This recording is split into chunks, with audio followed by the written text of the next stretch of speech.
बिस्मिल्लाहिर्रहमानिर्रहीम। अनगिनत दरूद और सलाम रसूल करीम सल्लल्लाहु अलैहि वसल्लम और उनकी आल पर, पाकिस्तान समेत दुनिया भर में बसते करोड़ों पाकिस्तानियों को अस्सलाम वालेकुम। आप यूट्यूब चैनल देख रहे हैं और मैं मजहर इकबाल हूँ। नाज़रीन, NA-45 कुरम का नतीजा आ चुका है। ज़िमनी इंतखाबात हुए यहाँ पे और इमरान खान साहब यहाँ पे कैंपेन करने भी नहीं गए थे, लेकिन इमरान खान साहब ने 13 जमाती इत्तेहाद के उम्मीदवार को पछाड़ के रख दिया है। 8000 वोटों की अक्सरियत से इमरान खान साहब ने NA-45 कुरम की नशिस्त जीत ली है।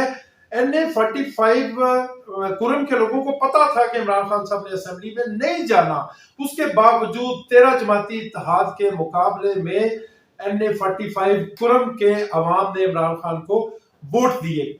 यहाँ पे वोटिंग की शरह कम थी, ज़िमनी इंतखाब भी था, वोट कम पड़े, उसके बावजूद इमरान खान साहब को 13 जमाती इत्तेहाद के उम्मीदवार पर 8000 से जायद वोटों की जो बर्तरी है वो हासिल हुई। एक दफा फिर साबित हो गया कि पाकिस्तान के इदारे एक तरफ खड़े हैं और पाकिस्तान की आवाम दूसरी तरफ खड़े हैं। जहां इमरान खान साहब खड़े हैं, पाकिस्तान की आवाम वहीं पे खड़े हैं। आपके इल्म में है कि 17 अक्टूबर को जब ज़िमनी इलेक्शन हुआ था, उसमें 7 नशिस्तें जिन पे इमरान खान साहब खड़े थे, उनमें 6 नशिस्तें थम्पिंग मेजॉरिटी से इमरान खान साहब ने जीतनी। कराची की एक नशिस्त पे इमरान खान साहब को शिकस्त का सामना करना पड़ा था, लेकिन इलेक्शन कमीशन ऑफ पाकिस्तान ने खुद तस्लीम किया था कि उस नशिस्त पे धांधली हुई।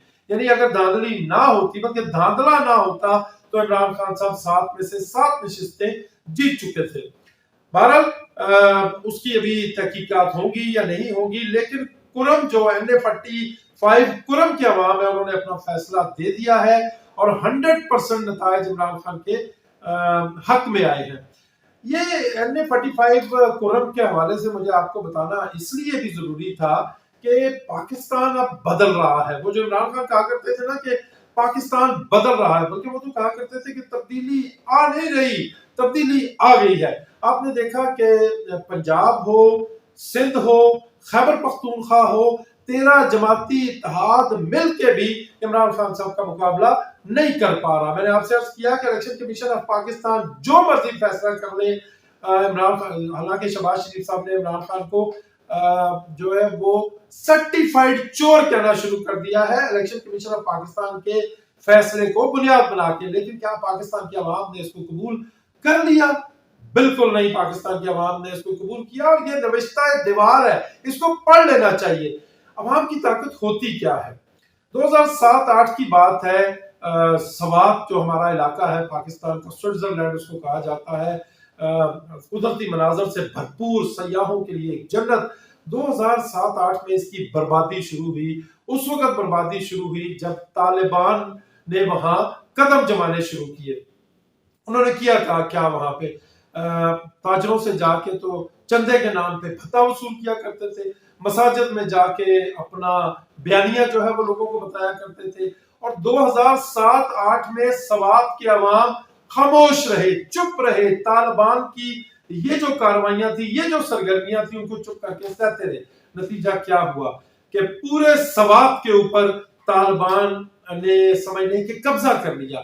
स्याह बादल छा गए तालिबानाइजेशन के सवात के ऊपर, और फिर एक फौजी ऑपरेशन करना पड़ा, और फौजी ऑपरेशन के बाद सवात का अमन जो है वो बहाल हुआ। कुछ दिनों से ये इतलात आ रही थी कि एक दफा फिर सवात में तालिबान अपने कदम जमाने की कोशिश कर रहे हैं। एक दो वाकयात भी हुए।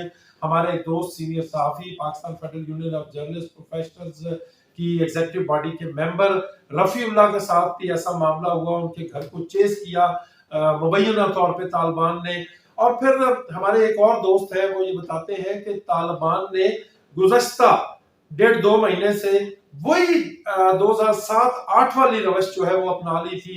लंबे लंबे बालों वाले लोग जो है आम मार्केटों में आते थे और आके जहाज फंड के नाम पे पैसे लेते थे। चाहे उनको कोई 10 रुपए दे दे, 100 रुपए दे दे, 1000 रुपए दे दे, देना जरूरी था। अगर किसी ने ना की तो उसकी खैर नहीं। ये तरीकाकार शुरू हो गया और फिर वही 2007-8 वाली जो बात है वो शुरू हो गई। लंबे लंबे बालों वाले लोग जो हैं वो मसाजिद में चले जाते हैं, खासतौर पे असर की नमाज के बाद جو ہی عصر کی نماز کے لیے جماعت جو ہے وہ کھڑی ہوتی اور جماعت کے بعد لوگ بیٹھتے تو ایک صاحب جو ہے وہ کھڑے ہو جاتے اور اپنی تبلیغ کرنی شروع کر دیتے اور ان کی بات ختم ہوتی جا کے جہاد کے لیے فنڈ کے نام پہ، اور لوگ مجبوراً ان کو پیسے دیتے تھے۔ پھر ہوا کیا؟ اچھا، یہ جو اب 1.5-2 مہینے پہلے کی بات ہے، یہ جب طالبان نے دوبارہ اپنی سرگرمیاں شروع کی تو پاکستان میں جو سیکیورٹی فورسز ہیں انہوں نے جو ہے اپنی تیاریاں بھی شروع کر دی۔ پھر عوام کے اندر ایک جذبہ پیدا ہوا، اور اس کا کریڈٹ میں دوں گا خاص طور پہ پاکستان تحریک انصاف سے تعلق رکھنے والے مستعفی رکن قومی اسمبلی مراد سعید کو۔ بڑے جذباتی آدمی ہے، عمران خان صاحب کے بڑے قریبی ہیں، انہوں نے لوگوں کو موبلائز کیا، لوگ موبلائز ہوئے، اور پھر آیا سوات میں 11 اکتوبر کو سوات نے دیکھا، پورے پاکستان نے دیکھا، پوری دنیا نے دیکھا کہ ایک بہت بڑا احتجاجی مظاہرہ ہوا۔ اس کی ڈرون فوٹیجز دیکھ کے یوں لگتا ہے جیسے پورا پاکستان سوات میں آ گیا، اور لوگوں نے وہاں پہ بات کیا کی، لوگوں نے کہا کہ ہم خود اپنے حقوق کا تحفظ کریں گے، ہم خود اپنی حفاظت کریں گے، اور ایسی کی تیسی دہشت گردوں کی اور ایسی کی تیسی طالبان کی۔ وہاں پہ سیکورٹی فورسز کے لوگ گئے، لیکن سوات کے لوگوں نے ان کو یہ کہہ کے وہاں سے جانے کے لیے واپس بھجوا دیا کہ ہم اب اپنی حفاظت کا بیڑا خود اٹھانے کے لیے تیار ہو گئے ہیں۔ تو پھر ہم نے دیکھا کہ آج سوات کی رونقیں جو ہے وہ بحال ہو چکی ہیں، سوات ایک دفعہ پھر سیاحوں کے لیے جنت بن چکا ہے۔ تو میں نے آپ سے یہ عرض کرنا ہے کہ جب لوگ اٹھتے ہیں، جب لوگ جاگتے ہیں، جب لوگ اپنے حقوق کے لیے کھڑے ہو جاتے ہیں، تو وہ سوات ہو یا ترکی ہو یا دنیا کا کوئی بھی علاقہ ہو، عوام کو ان کے حقوق لینے سے کوئی نہیں روک سکتا۔ اس ویلاگ کے آخری حصے میں مجھے آپ سے بات کرنی ہے کہ آج عمران خان صاحب کے لانگ مارچ کا چوتھا روز ہے۔ لاہور سے لے کے کاموں کی تک عمران خان صاحب آ چکے ہیں۔ جو عمران خان صاحب آگے بڑھ رہے ہیں اس لانگ مارچ میں زیادہ شدت آتی جا رہی ہے۔ شدت سے مراد میری کوئی تشدد نہیں ہے، بلکہ شدت سے مراد میری یہ ہے کہ اس میں لوگوں کی تعداد بڑھتی چلی جا رہی ہے، اور جو لوگوں کی تعداد بڑھتی چلی جا رہی ہے، اسلام آباد میں بیٹھی سرکار کی جو ٹانگیں ہیں وہ کانپ رہی ہیں۔ یہاں بلڈ اپ ہوتا چلا جا رہا ہے، کنٹینر کے اوپر کنٹینر، کنٹینر کے اوپر کنٹینر، اور کنٹینر کے اوپر کنٹینر لگایا جا رہا ہے۔ حالانکہ عمران خان صاحب 2 ٹوک الفاظ میں یہ کہہ چکے ہیں کہ وہ ریڈ زون میں نہیں آئیں گے، لیکن رانا ثناء اللہ ہوں یا میاں شہباز شریف ہوں، ان کے بس میں بات رہ نہیں گئی۔ ان کو سمجھ آ گئی ہے کہ اب پاکستان کے جو لوگ ہیں وہ یہ فیصلہ کر چکے ہیں کہ انہوں نے اپنے حقوق حاصل کرنے ہیں۔ آپ نے کلپس دیکھے ہوں گے کہ میڈیا نے بائیکاٹ کر رکھا ہے، بلیک آؤٹ کر رکھا ہے، لیکن سوشل میڈیا جو دکھاتا ہے اور تھوڑا بہت جو کنونشنل میڈیا ہے وہ دکھاتا ہے، اس میں ہم دیکھتے ہیں کہ لوگ رو رہے ہیں، لوگ کہہ رہے ہیں کہ ہم لاہور سے پیدل چل رہے ہیں، ہم فلاں جگہ سے پیدل چل رہے ہیں، اور جب تک ہمارے مطالبات پورے نہیں ہوتے ہم پیدل چل کے بھی اسلام آباد ہمیں پہنچنا پڑا تو ہم پہنچیں گے۔ سوال یہ پیدا ہوتا ہے کہ اس جذبے کو شکست کون دے گا؟ اب ایک تھوڑا سا ایک طبقہ رہ گیا ہے جو خوف سے باہر نہیں آ رہا۔ وہ یہ کہہ رہا ہے کہ فیصلے اب بھی بند کمروں میں ہوں گے، فیصلے اب بھی چند لوگ کریں گے، فیصلے اب بھی مخصوص جو عناصر ہیں وہ کریں گے۔